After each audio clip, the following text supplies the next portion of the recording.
10. Chapter 10. He could not at first leave the fire. It was so precious to him, so close and sweet a thing, the yellow and red flames brightening the dark interior of the shelter, the happy crackle of the dry wood as it burned, that he could not leave it.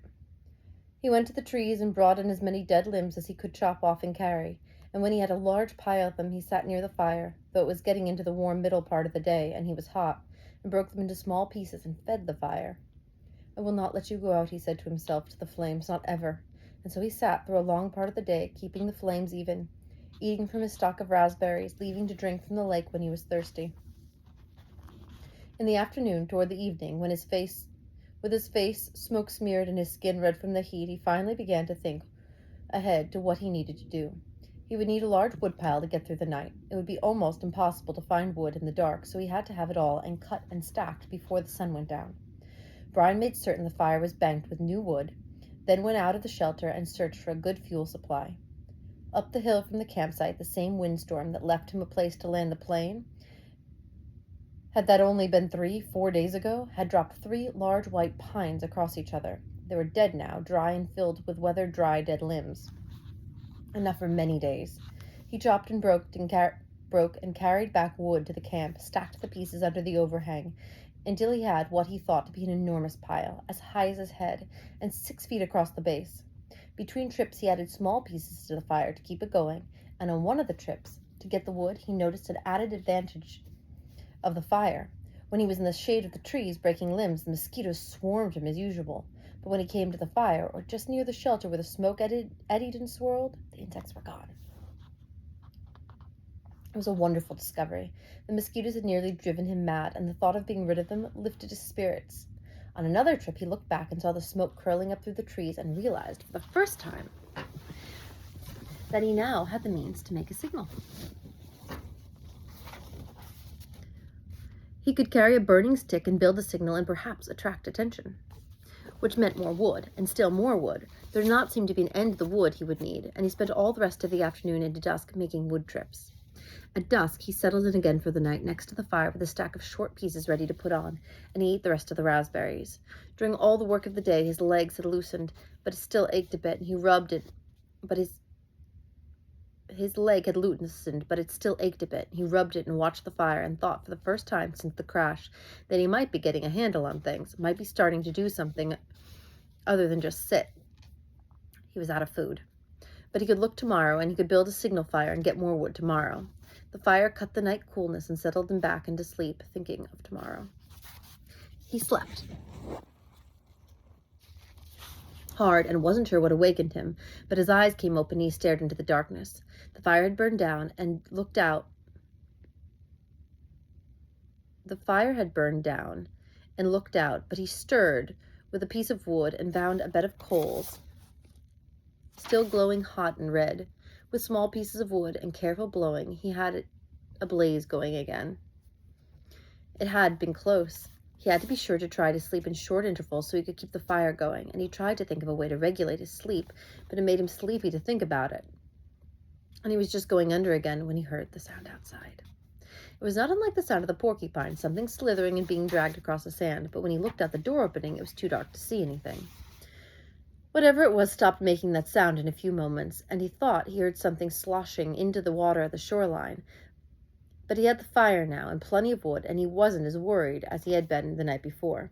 He dozed, slept for a time, awakened again just at dawnlight, and added wood to the still smoking fire before standing outside and stretching. Standing with his arms stretched over his head and the tight knot of hunger in his stomach, he looked towards the lake and saw the tracks. They were strange, a main center line up from the lake, in the sand with claw marks on the side, leading to a small pile of sand, then going back down to the water. He walked over and squatted near them, studied them, tried to make sense of them. Whatever had made these tracks had some sort of flat, dragging bottom in the middle and was apparently pushed along by the legs that stuck out on the side. Up from the water to a small pile of sand, then back down to the water. Some animal, some kind of water animal that came up to the sand. To do what? To do something with the sand, to play and make a pile with the sand? He smiled. City boy, he thought. Oh, you city boy with your city ways. He made a mirror in his mind, a mirror of himself, and saw how he must look. City boy with your city ways, sitting in the sand, trying to read the tracks and not knowing, not understanding. Why would anything wild come up from the water to play in the sand? Not that way. Animals aren't that way. They didn't waste time. It had come up from the water for reasons, a good reason, and he must try to understand the reason. He must change to fully understand the reason himself, or he would not make it. He had come up from the water for a reason, and the reason, he thought, squatting. The reason had to do with the pile of sand. He brushed the top off gently with his hand, but only found damp sand. Still, there must be a reason, and he carefully kept scraping and digging about, until, about 4 inches down, he suddenly came into a small chamber in the cool damp, and there lay eggs. Many eggs, almost perfectly round eggs the size of table tennis balls, and he laughed then because he knew. It had been a turtle. He had seen a show on television about sea turtles that came up onto beaches and laid their eggs in the sand. There must be freshwater lake turtles that did the same. Maybe snapping turtles. He had heard of snapping turtles. They became fairly large, he thought. It must have been a snapper that came up in the night. When he heard the noise that awakened him, she must have come and laid the eggs. Food. More than eggs, more than knowledge, more than anything, this was food. His stomach tightened and rolled and made noise as he looked at the eggs, as if his stomach belonged to somebody else, or had seen the eggs with its own eyes and was demanding food. The hunger, always there, had been somewhat controlled and dormant. When there was nothing to eat but the eggs, came the scream to eat. His whole body craved food with such an intensity that it quickened his breath. He reached into the nest and pulled the eggs out one at a time. There were 17 of them, each as round as a ball and white. They had leathery shells that gave instead of breaking when he squeezed them. When he had heaped them in the sand in a pyramid, he had never felt so rich somehow. He suddenly realized that he didn't know how to eat them. He had a fire, but no way to cook them, no container. And he had never thought of eating a raw egg. He had an uncle named Carter, his father's brother, who always put an egg in a glass of milk and drank it in the morning. Brian had watched him do it once, just once, and when the runny part of the white left the glass and went into his uncle's mouth and down the throat in a single gulp, Brian almost lost everything he had ever eaten. Still, he thought, as his stomach moved towards his backbone, he became less and less fussy. Some natives in the world ate grasshoppers and ants, and if they can do that, he could get a raw egg down. He picked one up and tried to break the shell and found it surprisingly tough. Finally, he used the hatchet and sharpened a stick and poked the hole in the egg. He widened the hole with his finger and looked inside. Just an egg. It had a dark yellow yolk and not so much white as he thought there would be. Just an egg. Food, just an egg he had to eat. Raw. He looked out across the lake and brought the egg to his mouth and closed his eyes and sucked and squeezed the egg at the same time and swallowed as fast as he could. Ugh!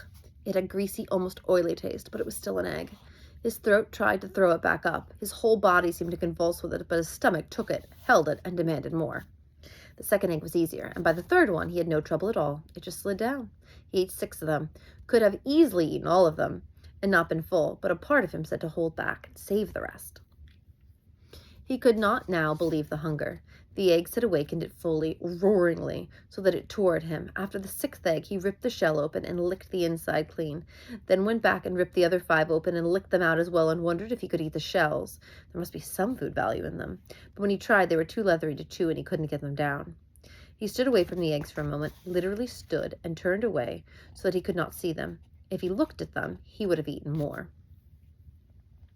He would store them in the shelter and eat only 1 a day. He fought the hunger down again, controlled it. He would take them now and store them and save them and eat 1 a day.